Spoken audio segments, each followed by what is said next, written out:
And then Connor McDavid just like walked out of the crowd and came over, and I'm like, psst, yo, who's that guy? You were a big part of Spider Mable. Yes, so that's another thing that I put all that military experience and stuff too is when it was Children's Wish at the time, they've amalgamated into Make-A-Wish now, so instead of two separate entities, they're just one. But at the time, it was Children's Wish, Alberta North, and they approached us and said, hey, do you guys have a Spider-Man? This is a scenario. We have this girl. She likes to dress up as Spider Mable, which is like her take on Spider-Man. Mm-hmm. And she was 6 at the time with leukemia. I think she was 7. She might have been 7. Yeah. 6 or turning 7. Yeah. And anyways, but yeah. And they were like, so this is what we kind of want to do for her because they saw the Bat Kid in the United States, which is the same San kind of similar thing. Francisco, I think. Yeah, and he went around and they kind of did like a whole like the community got involved kind of thing. That was the and I was like, well, best. you reached out to the right person because I know a lot of people, so a lot of vendors. So I was like, let me get back to you. Just give me a list of things that she likes, etc. So then I went around to places like West Ed because they said that she likes Boston pizza and the zip lining and the water park and stuff like that. So I was like, okay. Went to the zip line guy. I'm like, hey, you don't know me, I don't know you, but here's the scenario. This girl likes zip lining. Is it going to cost me something? Can we get her to come here? Are you guys able to like have video crews and stuff come? Because apparently it's going to be really big.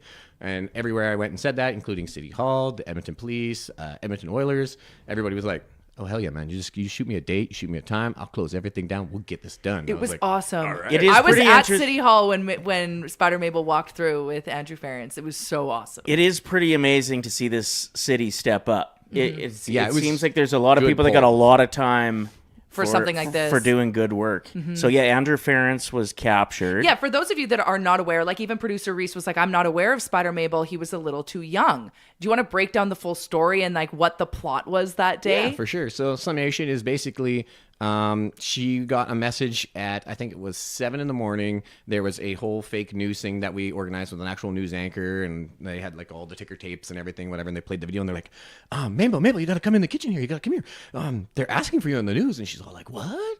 And they're like, yeah, look. And then they play this little clip, and it's like, there's this whole been police report. According to the Edmonton Police Service, Andrew Ference, captain of the Oilers, has been kidnapped this morning. All we could find was this following things in this little note, blah, blah, blah, blah. So the police, what do you want to do about this? And the sergeant was like, we need the help of Spider Mable. If you're out there, if you hear this, can you come down to the station and do this? Ever. So they had her go into a limo that showed up to her house to pick her up, took her to City Hall, took her to Edmonton Police Headquarters. She did like a tour of each location. She met me when I was dressed up as Spider-Man at City Hall. So I dropped down from the ceiling, came down to visit her and be like, hey, what's up? I heard you guys were dealing with one of my villains possibly up here. So came to just see if I could give you a hand. Totally your show. I'm not allowed to perform vigilante work up here, so you do you. And then she's like, okay, great. So she gave me a bunch of hugs and stuff, and I just kind of escorted her around and just talked to her about stuff. And after we did the 2 tours of places, it was kind of like what do you want to call it? Like a scavenger hunt kind of thing. So she had to go to West End. She had to complete like the confidence course on like the ropes in Galaxyland and stuff. Then she had to go and save Black Cat, who was tied up and rigged up with bombs and stuff, whatever, at the zip line of the water park. So she had to zip line across and then go up there, because when we were going to go up the stairs or route, right, there's like all these little tripwires and stuff heading up. And she's like, well, that looks a little dangerous. I'm like, you're right. We could always Spider-Man crawl up there, but they're probably expecting that. And she's like, yeah. Oh, there's a zip line at this park. And I'm like, well, that works. Let's just take that. She's like, okay, are we allowed to do that? And they're like, you do whatever you want. You save Black Cat. We're The like, amount okay. of detail that was put into this day and everything was so perfect. Like people like you stepping up and making this magic happen for a little girl who's going through the hardest thing. Yeah. Still to this day, she is like an advocate and like a spokesperson. Does she work for a Stollery, maybe? I think so. I think she might be a spokesperson for I don't remember Stollery. the exact part, but yeah, she basically, she went from just being somebody that kind of got pulled into this, and then she started working with somebody else that you can see in like the documentary. I don't remember the lady's name, but yeah, they kind of like paired up and decided to just kind of go around town, and they fight for like various charities and stuff to get like fundraising. And so they go and they present stuff to City Hall and Council, and they're like, hey, Edmonton, you know me. It's like my 18th time here. Yeah. It's Spider Mable. But Dave, you need to understand that you made such an impact on this child, and you got to give yourself a little bit of credit that she's doing this work now too. Like you were probably a mentor to her when she thinks back to those days and all the work that was put into it. Now that she's older and she really understands what was going on that day, I think in the moment she truly believed it. Like I am a superhero. That's pretty special that you can make that happen for kids. I hope she feels that way. She actually didn't know who I was for the longest time while we were doing it. Like when we went to Boston Pizza, for example, I literally walked across, changed out of my costume, went to, I think it's Hot Shots or whatever that was like next door to that Boston Pizza on Bourbon Street. Yeah. And they're like, hi, Spider-Man. I'm like, I need to go on your roof and change. They're like, what? I'm like, a bathroom dude, like anything. And they're like, oh, okay, whatever. So I changed and ended up sitting right beside Spider Mable, like at a different table, and just sat there and eating pizza. She had not a clue. And then later we actually went, and my kids became friends with her and stuff in person as well. So we'd go to her birthday parties and stuff like that, and they'd go hang out. She still had no idea who I was.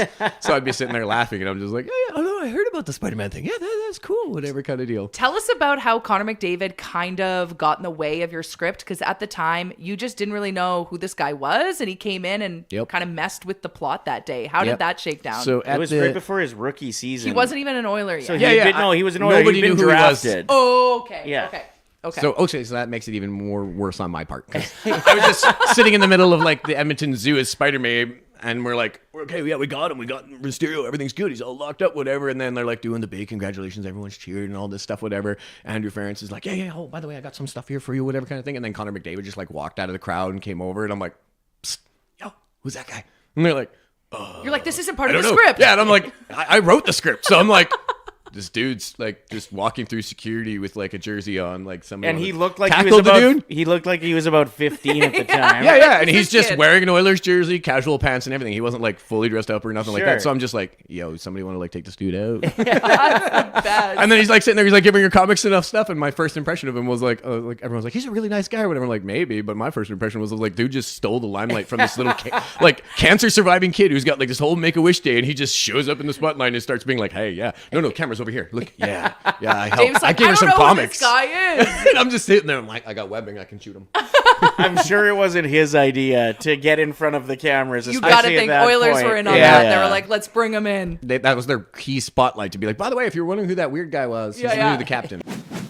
Thanks for watching this video. If you enjoyed it, like it, hype it, and share it with your friends. And to not miss any of our content, make sure you're subscribing to the Oilers Nation YouTube channel. Freaking nailed it.